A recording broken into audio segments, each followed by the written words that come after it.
So thanks guys for coming out. I hope some of you were at the blockathon. I see some familiar faces. It's pretty good to see like students getting more involved in development. We are like 8 to 10 projects coming out of the blockathon, which is pretty interesting. Oh, really? Wonderful. Yeah. So we're trying to like get students more involved in the development of like blockchain solutions. So I hope DeepCloud is the next platform that to be explored. And Max is here to like talk about DeepCloud, and then hopefully we'll have another workshop in like coming weeks. So I'll introduce Max, and then he'll take it from there. Thank you, guys. I appreciate that, Sid. Thank you for introducing me. So let's get down to it. What we're doing is we're building a decentralized cloud. We've actually started this project over a year ago. And when we decided to build this cloud out, we wanted to make sure that we are not just building another cloud. That we wanted to make sure that we had AI and ML at the foundation of this cloud. And the reason is because we want to be able to make sure that the cloud itself is able to provide low latency solutions, because that's really where everything is moving towards. And if we're building out for IoT devices, for AR and VR solutions, they're all going to require low latency. So I'll start off with the industry itself. Currently, you guys probably know it's dominated by AWS, Google Cloud, Microsoft. So this is about $160 billion a year right now. And that money right now, this is what's interesting. So these communities and everybody in the community, they use tons of cloud computing resources. However, the money is flowing out of the communities. So it's going to the headquarters of these corporations, right? So they're providing these resources, and the community is just consuming it, paying for it, and nothing's coming back to it. And that's really what inspired us to do this, because we've seen the trend, and as time goes on, it's just going to get heavier usage. So. So what we're doing, it's funny, I had a conversation this morning about what exactly is decentralized cloud computing and how do communities really get involved and how does this all work. And it's as simple as basically when you're not using your computer at home, you're sleeping, you're at school, you're at work, you just run the agent, and you're able to share your GPU, your CPU, some of the resources in your computer, and in exchange, you're getting some passive income. You're making some money. That's a big part of not just where we believe things are going, but this is the future of cloud computing, period. Because this allows us to have resources at the edge or close to the devices that are going to be using these resources. Right? So we've actually built out the cloud fabric already. It's been live for a few months. And at the core of all of this is AI and ML. And AI is able to find the closest resources and match them up with dApps or IoT devices, so they can create these low latency solutions. We've had this in AI training going on for the last few months now. It's going really well. We have already a service that's online called Deep Transfer. And Deep Transfer, you're able to transfer 30 gigs at a time across the internet. And some of our enterprises, like TVS Tech, is already using these services, and they love it. It's been working really well, and we're in the process of commercializing that. So that's one of the services. We have another one. It's called DeepSign. It's very similar to DocuSign. It's a blockchain version of it. It's got some really cool features, and we believe that's going to be a huge hit. That is actually a few weeks out. So there's a lot of these really cool services and dApps that are coming on board. And we're able to demonstrate that our decentralized cloud is not only robust, but it's actually able to provide better service and lower latency than some of the competitors that are out there, right? So, and that's where a lot of you guys come in. Just recently, we just partnered with the National University of Singapore, and there the professor, along with his research assistants, and a team is really working hard to test out some of the cloud games that are out there that require low latency, AR and VR solutions that they've been having issues with, and they're looking at solving a lot of these issues with DeepCloud. So we're really excited about that. All right, so let's see. So they're also working on building dApps as well on our platform, and that's something that we really want to do. We want to get out into the community, get the universities involved, and let you guys start building on our cloud and check it out in real time, because the fabric is live, and you can actually take a look at the panel and so forth online and see it being used. Right? So that's an overview of what we're doing. We have a very passionate team. Our CTO was previously the CTO of Nokia and Lucien Alcatel. We have Joseph, who's been in HP Enterprise for over 13 years, along with VMware and so forth. We have about 20 people or so on our team right now. Would say that in the next few weeks is going to be really big for us, because currently all the nodes that we have online that are providing these decentralized services are all Unix and Linux based. The nice thing about that is it's open source. It's easy to build it out for those environments. However, we all know that people at home don't have Linux boxes. Just like that's not a solution for the masses, right? So our Windows client version's coming out in a few weeks. That is huge. So we're really pumped up and ramping up for that. We'd like to have that in everybody's computer. So that's something that we're really pushing towards. We have a great marketing team.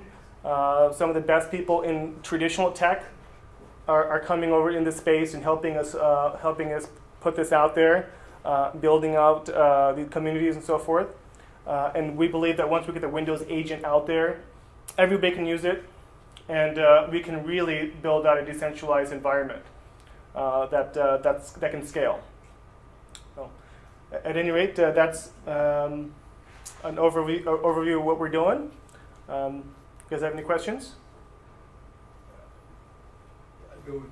So what is DeepSign? Is it like certifications, or is it just like documents with signatures? Very similar to DocuSign, so it's going to be for documents and contracts and so forth. Okay. There's also like RTC. What's that? RTC on the shirt? Yes, it will, absolutely. Absolutely. So we're able to really bring a lot of the features of blockchain into that product itself. And you know, somebody told me a few days ago, hey, what if DocuSign just implements blockchain? Does that just kill your entire project? No, it doesn't, because at the end of the day, all of these services and all that we're building on top, what's really unique about it is when people pay for these services, that money is going back into the community.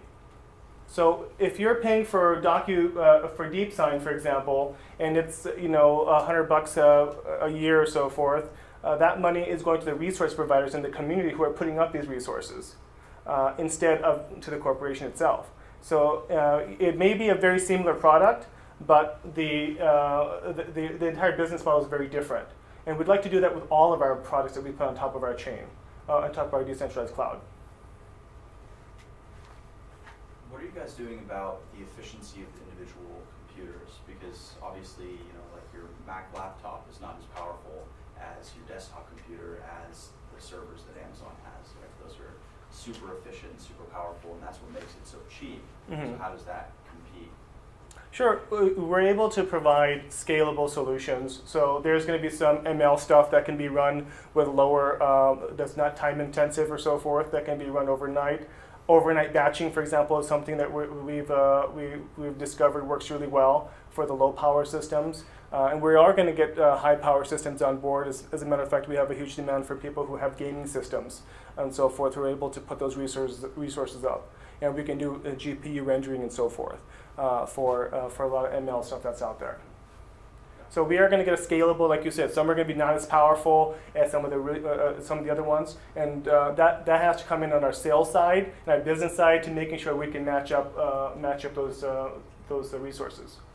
And then what about like rewards? Like how is that reward calculated per person, per device? It is going to be based off of your computation and the resource that you're able to provide. So within the agent, you'll be able to see how much you're earning and so forth in tokens and what the token value is next to it as well. And that's a big part of of the product itself, is being able to incentivize everybody based off of their computation resources. So if you have like an i7 quad core and you're running a nice graphics card in it, and you're able to put up all these resources, you'll probably get paid more than if she's got an i3 processor with 4 gigs of RAM and that's it. So that will be a big incentive there. What about reliability? So a lot of us, we put our applications on the cloud because we want the system to be available 24/7 for our customers. Right. So in case I want to deploy my application instead of an AWS server on this DeepCloud AI, Mm-hmm. how is that reliability taken care of? Because the businesses sometimes they don't want to worry about this side of it. You just deploy and you get done with it. Sure. Our AI engines are a big part of that. And so we're able to, if we have dozens of systems or cluster in a cluster in your area, they're able to pass that on to other systems. Okay, that's state switching. Right. That Right. happens without any data loss. Like, for example, Exactly, you said, because your data is already going to be broken up and spread across many systems as it is. okay. So at any point of time, the processing is happening across a cluster, depending on. Exactly. And our CTO goes more into detail with some of these technical details on her chats online that she's on YouTube, so she can go into that as well. But the security side of it, we're using Intel SGX, we're using Docker containers, and we're also working with some blockchain security companies as well. Do you think this will ever be cheaper than Amazon Web Service? Okay, so based off of the cost of power, because that's how we really do things when we calculate some of our cost that's out there, is how much power it's going to take for you to run your system. We've calculated we're about 20 times cheaper than AWS. So that's a big factor. And so there's a major profit margin there for us to play with on the business side of it. So yeah, absolutely. And by the way, we don't have to worry about putting up centralized servers everywhere. We don't have data servers that we have to worry about. So we do save a lot on that side of it. It's a very similar model to what you see some of these other guys are doing with the ride sharing and Airbnb and so forth. They're not worried about any of their own hardware or cars or hotels. So in that fashion, we believe we can create solutions that are a lot cheaper and probably better for the edge. So you mentioned money staying in the community, right? Like, so if I'm running my own computer, then that fund stays with me and not going back to Amazon headquarters. But have you guys looked at, let's just talk about like power costs, right? Mm-hmm. The way that a lot of power moves to certain areas where the cost is cheaper.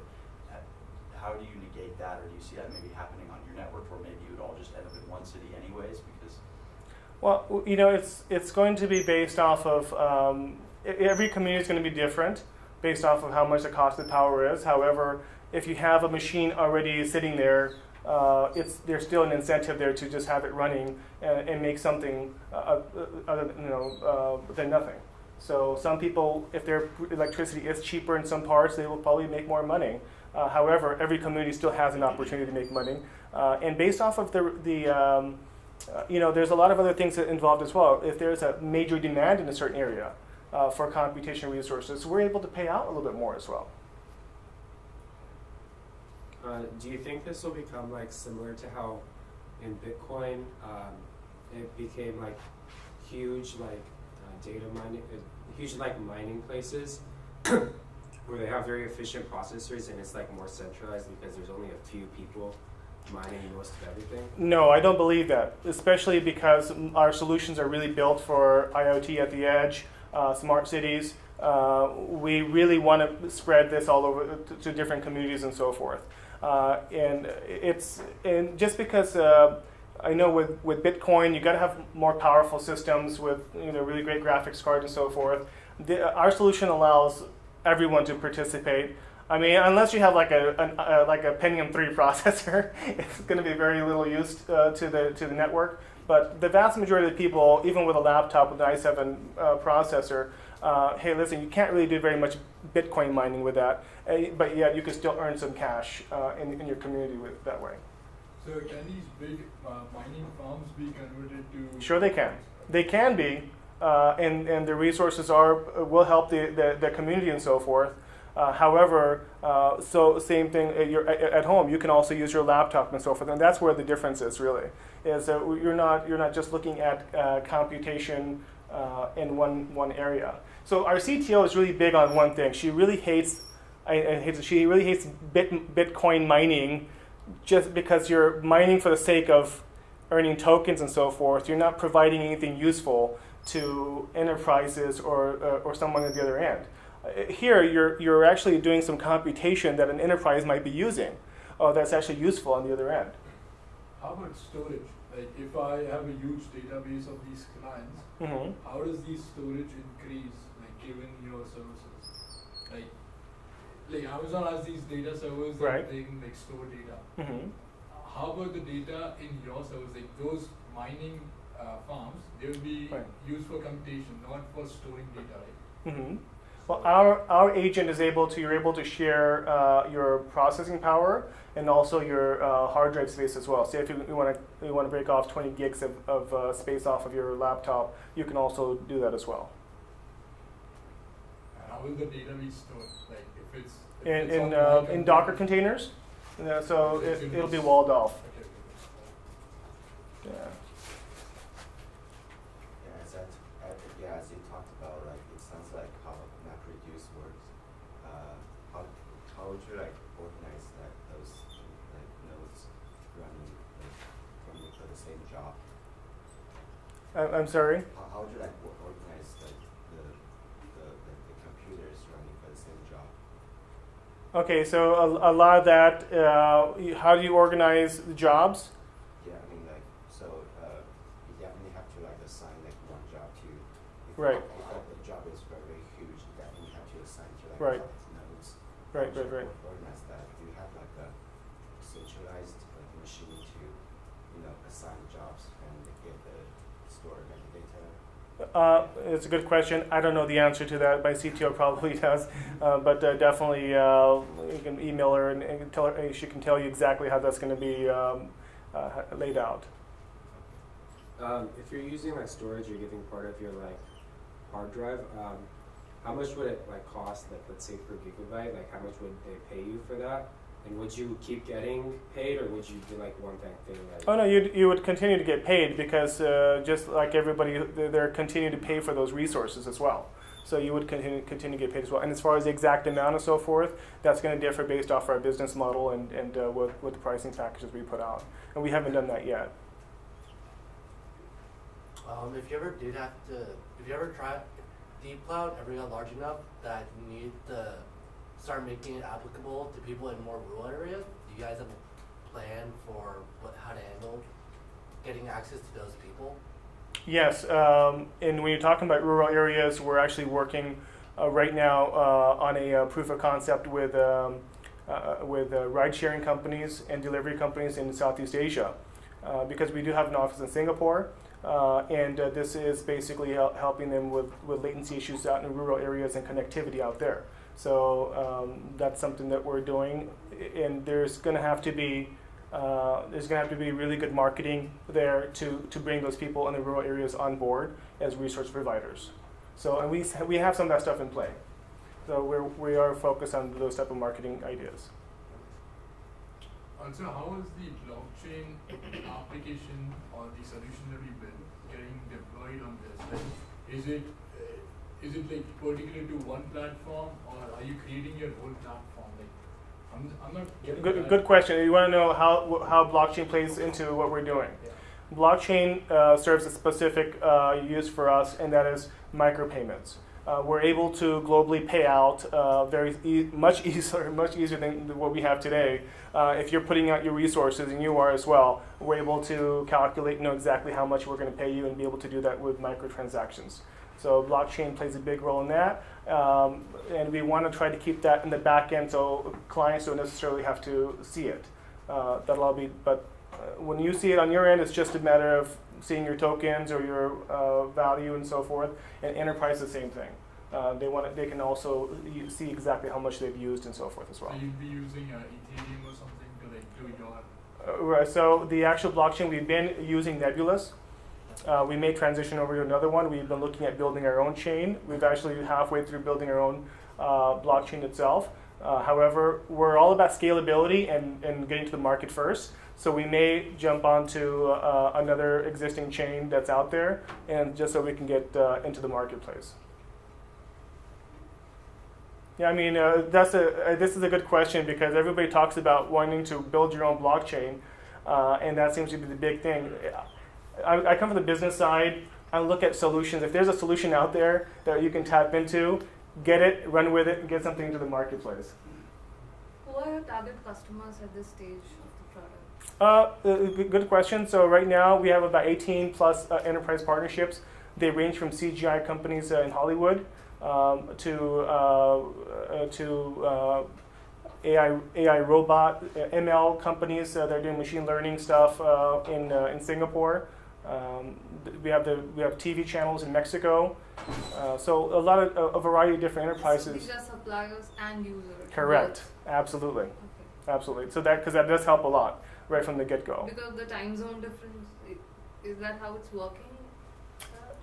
No, it's just because we have a lot of really great connections in Mexico, so we're able to tap into a lot of the enterprises there and hit the ground. And same thing with Singapore. Okay. So you have already hit the balance of suppliers and the resources are balanced already. Yes, yeah, absolutely. And whatever we can't, we have we do hybrid into other clouds, so we can make sure that we provide those resources. What do you mean by hybrid? So on our fabric, we can also plug in other cloud companies like big data centers. Okay. So this is an important part during this transition period. And I'm glad you asked this because I want to talk about this. Decentralized is not going to happen overnight.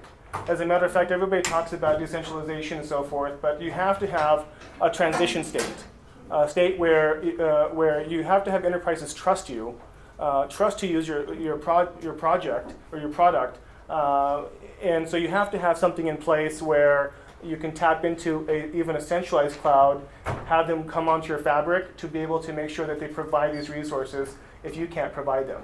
So that's how you earn the trust of some of these enterprises. Go ahead. How are users get rewarded?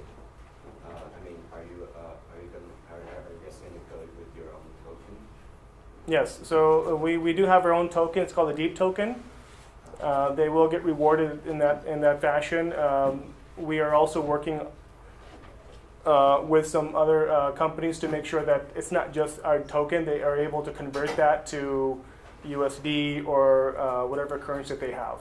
So this is one of the user experiences that we're trying to solve at the edge, at the user experience side. Go ahead. Can I ask about like transaction fee on blockchain? Right. The blockchains that we're working with right now. The transaction fee is super low. I think it's like 0.005 cents or something like that. So that's perfectly fine. However, we're looking at even reducing it. That's one of the reasons why we've been looking at building our own chain. However, some of the other chains we've looked at also offer services with like no to low cost. But why a need for a token? Like, why can't you just pay them in USD or whatever currency we want? Like, why a need of a separate token? Well, sending USD globally makes it a challenge. So right, so having your own token does make it, and you're also able to do rewards. You're able to do discounts. You're able to do a lot of things, with your own token that you can't if you just send the USD all over the world. Oh, why don't you just use like existing cryptocurrency like eBay? The Ether, it's really expensive to send back and forth. So that, as you guys know, same thing with Bitcoin. So that is one of the things. And once again, we also have our own community that we're trying to build as well with our own tokens.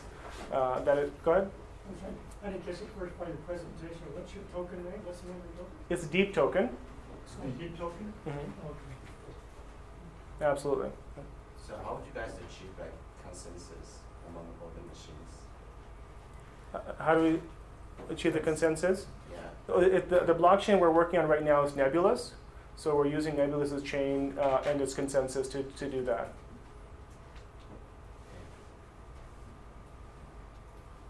So let's say you have like, let's say a video that you store.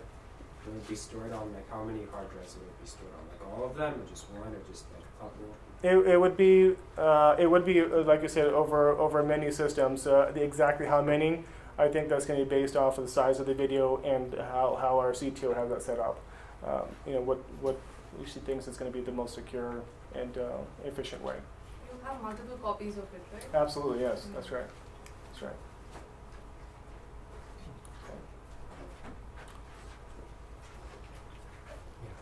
So this concept looks like one Chinese architecture Angel Fish. They have a similar concept. Sure. And, they make a hardware too. Sure. You're gonna be approaching the software base, but they already have a hardware. Great. Great. What's your? What do I think about that? We're not the only ones doing decentralized cloud computing, guys. You guys probably know there's like a dozen other companies who are trying to do something very similar. It's all going to be about who executes this the best way. And we think we've got the best team, and we have a software product that's coming out. Our fabric is built out. We have AI models that are going to make it a lot more efficient. So that's a fact. There's going to be other companies that are going to try to do the same thing. It's going to be whoever has the best execution and who knows their markets best. So you got to bring a business side into this as well. That's a big part of this blockchain space and this entire decentralized space. We see a lot of this where we see some brilliant people who are doing some amazing things with blockchain, but they do lack business experience. They don't understand the markets. They don't know how to implement this into the marketplace. Any hardware supplier or kind of something? We don't. So we don't want to own hardware. We don't want to. That's not a part of what we or our overall plan. We want to make this possible where people in the community are able to put their resources up. They get paid. We have the fabric. We're able to provide that ability for them to do it.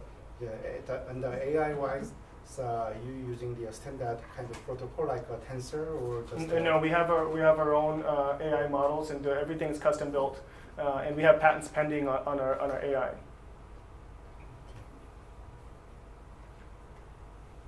So, do you already have a kind of client module or like a software? Yeah, so we have, like I said, we have over 18 enterprise partners right now. Many of them will be converting over as clients. Right now, we're still in beta testing and testing out. So they're testing it side by side with AWS. Their existing, their existing solutions with ours, and just making sure that it works over the long run. But so far, we've had great success.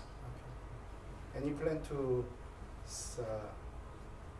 find a kind of something special hardware supplier or something like that? A special hardware supplier. Mm-hmm. Like a Google TPU or something. The issue really is you want to target the masses, because that network effect is really what you're looking for. And if you start looking for special hardware and so forth, then you're really cutting off the rest of the community. So you want to try to build solutions around what's available out there. We know that there's tons of gamers who have to go to school sometimes too. They don't use their computers all day, but they have powerful systems that they can put up there and earn some extra cash. So, but they kind of a powerful system like a GPU based. They most efficient like Ethereum mining. Not necessarily. They can do Ethereum mining, but if you're able to get enough powerful systems together, you can have a small GPU farm, a rendering farm, and so you want to be able to provide resources to enterprises, and they can be a wide array.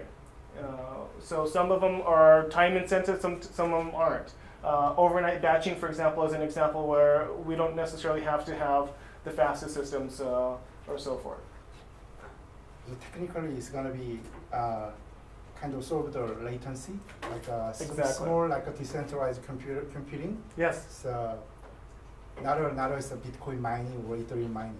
exactly. So they have a kind of a latency issue. We're gonna be like people. They have some JPL. They have a project too, and then some Berkeley. They have a protein or something kind of a project. Hmm. They usually close down because they have too much latency. That's right. That's right. They're not using for real time application. That's right. So low latency is what we're solving. We're partnered with the National University of Singapore, and so we're working with the professors there along with the research team. They are using our solution right now to test out multiple different things. One of them is cloud computing, and the other is AR and VR, because there's low latency requirements there. So because we have nodes that are close to the edge, our AI engines are able to match up these resources, and that's a lot of what our AI set is doing.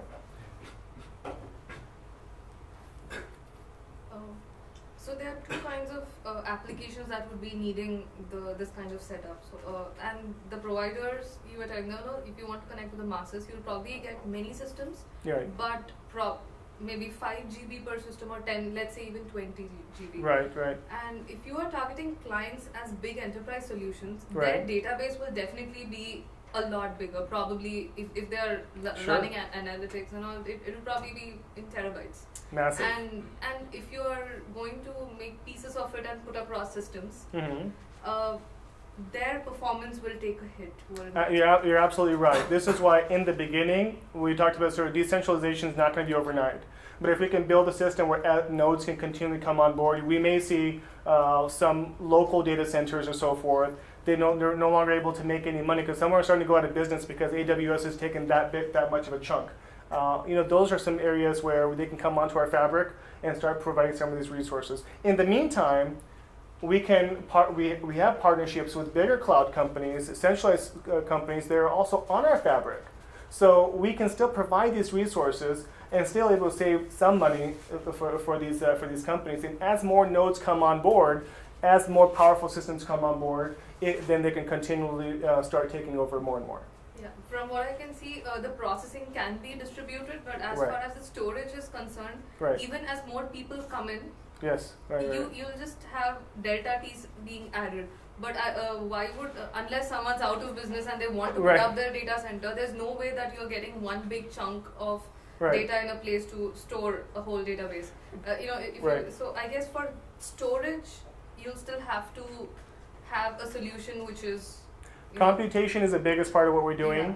So trying to become a data center is not necessarily our biggest use case. So if that ever becomes like something that we want to look into, we'll have to solve some of those issues. But for the moment, it's computation for AI and ML. There's in the rendering farms and those type of solutions. So, but at some point, like you said, we understand that storage. You're going to need much bigger systems for this. It's not necessarily our primary use case. Yeah. When I asked who your target customers were, Oh, okay. this was what I meant. So you need applications which need more computation, Correct. like rendering, but Correct. not too much of storage. That's right. Is what you would be targeting. You're for. absolutely right. Absolutely right. And those are the enterprise partnerships, and that's what they're doing. They're not necessarily using us for data storage. Exciting. So do you have any sort of calculation on the efficiency lost, like energy efficiency lost in this process?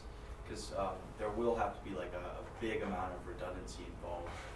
For example, if I'm like a gaming guy and my computer's online now, but then the next second I turn it off so I can play some Fortnite, you have to be able to account for that. So you have to have a lot of redundancy across each computer, both in data and in power. Right. And so what you have is you have a lot of devices that are running and not being used necessarily. So that's a really good question. We're building out certain business models and some incentives for people like you. So you'll be able to know that there's actually a job running on your system, and once it completes, you'll earn your token or so forth. And if you cut it off in the middle of it, then you won't get paid for that. we're playing around with different business models and so forth, and different incentives to keep keep people providing these resources and so forth. And if they do, then it will move on to a different system. But we believe that if we do this the right way, we can get most people. So you hopefully don't have so much lost Exactly. cost in that inefficiency. Absolutely.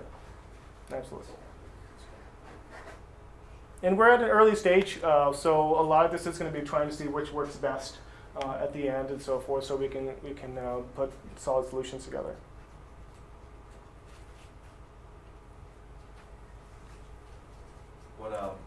What's the biggest way that you're trying to market to the individuals? Uh, Because that's going to be a big task. Sure. We found that, like for example, in Japan, the gaming community is really huge, and for them, even if they earn an extra $50 a month when they're not using their systems, that's great. That's reaching out to a lot of these communities. If we want to go with the gaming community and so forth first, people who have the strongest systems, the most powerful systems first, and then obviously our other services like Deep Transfer, DeepSign. A lot of the services that we're building on top are also pushing out the actual main project as well, the main cloud as well. So we've hired some people from Skyscanner, growth people that are really good at getting these products out to the general market. So we're really relying on them to do localization, put really good articles out there, and reach out to the community. And by the way, in Southeast Asia, $50 goes a long way for a lot of the communities,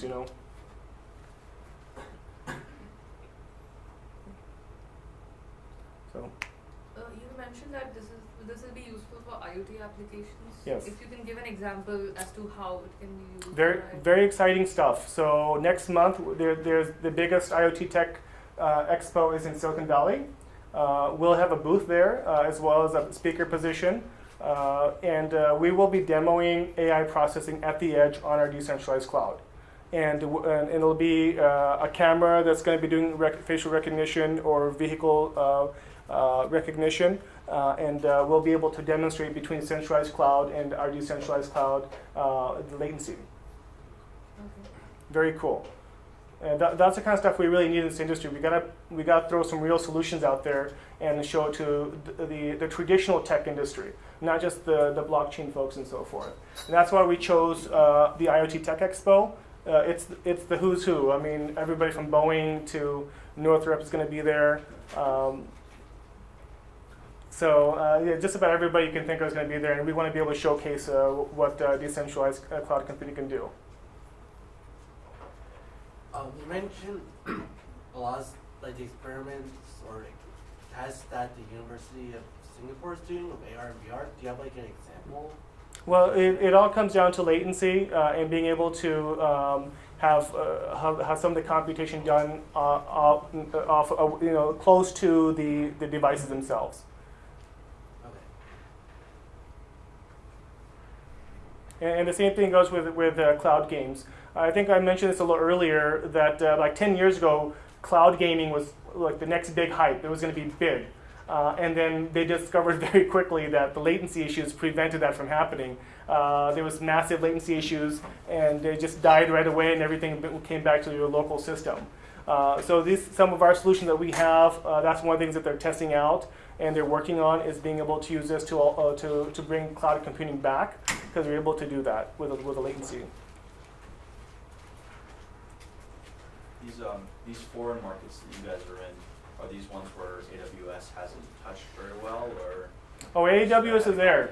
They're everywhere. So AWS is there, Google Cloud is there. It's just, we find that Asia right now is a hotbed for tech. They really are. Singapore especially, they're at the cutting edge of a lot of tech. It's a small country, so we're able to do our marketing and do our tests much more efficiently than if we were to do it over across the entire country here. So that's one reason why we're in Singapore. We love it there. It's very blockchain friendly. It's very tech friendly.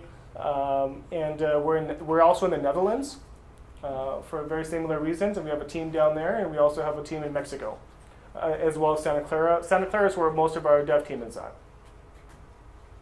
How about in Japan? You said something about Japan. What are you doing in Japan? So there is CGI companies that we're working with there, and we have some tests that we're running. We have a local gaming community there in Tokyo that are able to put up their resources, and the CGI company is able to run their tests and see if they can do all their rendering on their end. What's the name of the CGI company? It's called Cutting Edge. In Tokyo, I guess, right? Well, they're primarily based out of Australia, but they have a branch in Tokyo as well. How about using the platform as a blockchain as a service platform where you are offering them a workbench where you develop your solutions and you can launch them on this cloud computation, distributed cloud computation.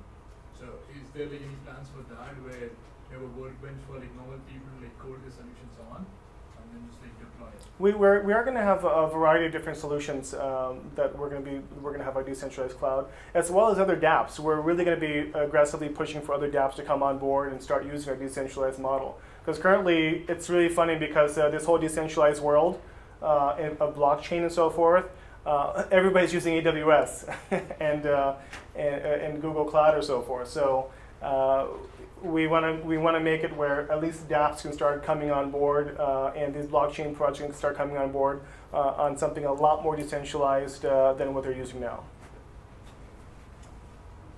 So you said your team is developing your own chain. But can you tell us what is the big difference your chain and other It's primarily built for the IoT side because that's really where our focus is at. Much lower cost and fees. We have a private and public hybrid model because some of the solutions are for government that we're working on, like a few states in Mexico that we're working with, and also as well as the smart IoT devices. So it is built around that. It's a flexible consensus, but that's the reason why we started building it out. And it may still happen at some point, but for us, if we can partner with another chain to get our products rolled out, that's really our biggest priority at the moment. Why not use IOTA for IoT products?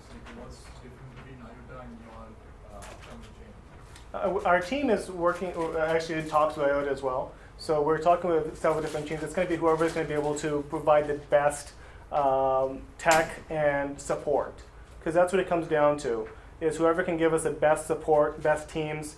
I'm not going to mention any names, but there's a few blockchains out there who have almost no support at all, and you can't hang your project with a company like that. You see something like on the blockchain, what is it, IPFS or Swarm as a competition or it's gonna. storage, right? It may be competition, but like I mentioned earlier, I think I was having a talk with somebody else. It's not going to be the best technology that's going to win out. It's going to be the one that you can implement and have the best network effect. If you're able to achieve, because we know a year later somebody else might come up with something a little bit better. I also know some blockchains that are coming out pretty soon that's going to be that are actually much better and faster and so forth. But we all know Ethereum has a stronghold, and it's going to be very difficult to unseat some of the top chains. Not because that they're better, it's because of how much influence that they already have and how big their developer communities are around them. So even in this space, at some point, if somebody comes out with a better model, that's great. But that's one of the reasons why we want to get into the market and get that network effect and get on everybody's systems. What are some of the challenges that might come up if you're implementing blockchain frameworks and distributed computing models like IoT or cyberpunk? So yeah, the blockchain is one of the reasons why we've cut blockchain to only where it's absolutely required, like the micropayments and so forth, because when you're doing low latency solutions, you want as many, the lowest amount of friction, right? The least issues possible. So we ran into some of those issues early on as far as how much the blockchain itself was going to do, how much we're going to store on the chain, and we've cut it back to micropayments and a few other things with audit trails and so forth, and being able to keep records as well. But that's about it. But yeah, that was one of the issues. And she mentioned earlier, with the storage side, that was also something that we had to focus and make sure that wasn't our main use case. We have to focus on things that we can do, and that we're strong at, especially with rendering and so forth. Was security as well another issue, like implementing security protocols for your systems, so that it provides some level of intrusion protection? Yes, absolutely. So one of the things that's great for us right now today compared to a few years back is we have Intel SGX now. We have Docker containers that are much more advanced. We have other solutions that allow us to put these solutions together. Now with smartphones, it's a little bit more of a challenge, but the PC side of it and the Linux side of it, we're able to dial in at the moment. Sure, because it's similar as like a client program, like a minor skate or kind of a nice-ish client. They just do the computing because using GPU and CPU. Yeah. But you want to be extended some storage side or something. The same computing power too, but they have a security issue. Okay. Every client we researching almost 2 years. Mhm. Actually they are virus, kind of. They're what? Yeah, they act like a virus. So they are affect us. So a lot of they're using a lot of resource. So then usually actually not comfort about sharing their resource, even they got a compensation.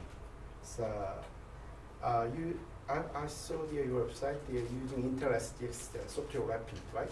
That's it. Yeah, it's one of the layers we're using for I enterprise. think the commercial kind of a decentralized software, so they're using that one.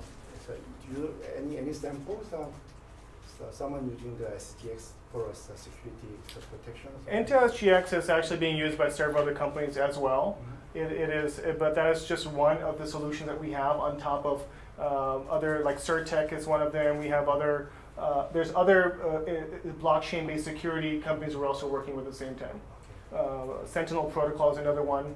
So there's going to have to be a combination of different security companies you have to work with for different solutions. But everything's going to be, this is the thing, like somebody talked about this before, security. How do you get the public to trust what you're doing? We're going to have to do third-party audits and stuff like this, security audits. These kind of things have to be done, and articles are going to have to come out, press releases are going to have to go out, and you have to earn the trust of enterprises and the people at home as well. So that is something that we're going to be doing. How about converting your smartphones into these nodes? Because like smartphones are like 8 gig RAM, 128 GB storage. Like, We're working on those solutions. But we just don't promise something until it's done. And we've seen this in the space where there's some companies who are saying that we can start doing smartphone and so forth and all this stuff as well. However, Docker containers work differently on PCs than they do with smartphones, different OS and so forth. So we want to be able to get all that dialed in before we make any of those promises. But that is the future. Smartphones is something that we have in our site, but we want to discuss what we have in play right now, something that we can provide. Mobiles need not just be the providers. They might be the consumers in the beginning, and then at a later stage, if possible, they could be the providers. Absolutely. So, and I think what we're talking about is actually on the resource provider side. Mhm. Yeah. Obviously, with the usage side, anybody can basically use it. Depending on whatever you asked, were there any advances in making, so for example, right now Android's kernel, Linux kernel does not support some of the basic functionalities that Docker would need, right? So are there any advances that make it possible to run a Docker container on Android or any other similar kernels?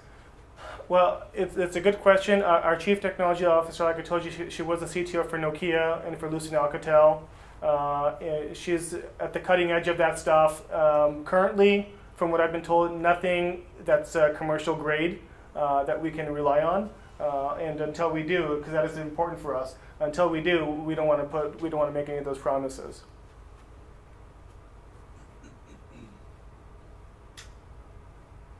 When are you guys planning to get to the main net, like the engineers? And into the main net. Yeah, like get onto the internet, like everybody can use. Well, currently, I mean, some of the services are already available online. Like Deep Transfer is actually, if you go to deeptransfer.net, it's already live, and it's running on top of our fabric. So when we're talking about the mainnet for the chain itself, that's going to be coming out fairly soon. As soon as we decide what chain we're going to plug in, and we want to find a chain obviously that's already robust, it's working, that we can just plug in and get going. So how is Deep Transfer working right now? Is your file getting distributed in like pieces? Yes, yeah. It's really cool because it's actually proprietary software, a backend that our CTO put together. It's got elements of BitTorrent technology built into it, and so it's really robust. So our enterprises in Mexico, especially TV channels, they have reporters out in the field that send massive files back to headquarters. They've been using it for the last few months. It's been running really well, and it's spreading, which is great. Our users are going up, so it's a fantastic success so far. It's written that it's encrypted, so it's encrypted on the go, or does the sender and receiver, they have a key and they need that key to open the file later? The premium version that's coming out is gonna have blockchain-based security, and you will be able to choose some of the encryption methods.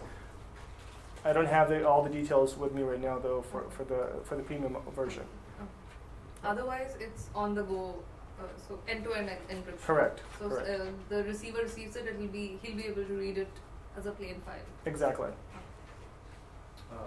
Two questions. One is, what's funding this right now?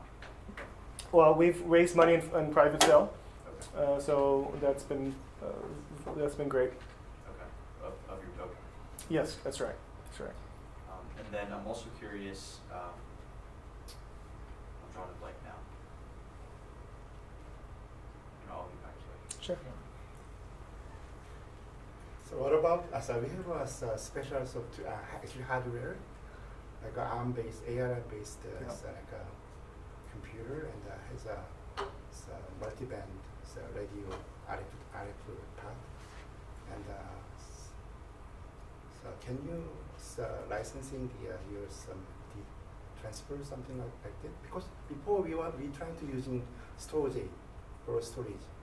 So, because we don't want to using AWS or so centralized hardware. That's why we already has a hardware platform, and so this guy is like a LoRa gateway. So, but it's interesting. After this, and I want to know. Wonderful. I thought of it again. This is kind of a mean question, but you were talking about all the things that are going really well with your guys' project. So I'm curious, what has you on his plan? What's The market. You guys all know the market sucks. So that's been intensely not good for any blockchain project right now, even some of the best ones that are out there. So that's a pretty easy one. I mean, aside from that, to be honest with you, we really are blessed that we have a really good team. Everybody works really hard and around the clock, and this is forced because of the market. It's forced all of us to just step it up. You know. Any functionality you had to add once you started testing with your enterprise partners? Yes. There must have been something. Yes, actually, there's quite a few things. I can't list all of them right now, but enterprise feedback has been a big part of this. We've been able to adjust some of the features, add certain features, cut back. So this is another thing. More features is not always better. So we've had to cut back certain features and so forth as well. So that has been a big part of our process. Yeah.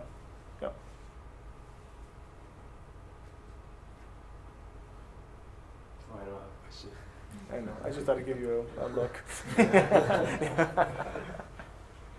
last questions for Max?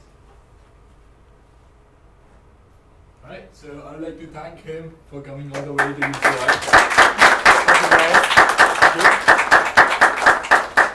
Thank you so much. Alright, so next for Blockchain at UCI, next week we have a legal guy coming in to answer all your legal stuff. Maybe about taxation, maybe about cryptocurrencies, maybe about ICOs, all that stuff. So he'll be coming in next week. We'll be putting up the details online. And then we have a lot of projects going on. So whoever is interested in like getting involved in development and getting their hands dirty with projects, join the tech development channel on Slack, and then we'll keep on like posting like group meetings, like where we'll invite all the developers who are interested and like form teams and like start working on projects. So yeah, as of now, that's it. Any questions? All right. So yeah, it was like a short meeting, 1 hour meeting, but hopefully next week we continue again with another 1 hour, 2 hour session. All right. Thank you guys for coming. Bye bye.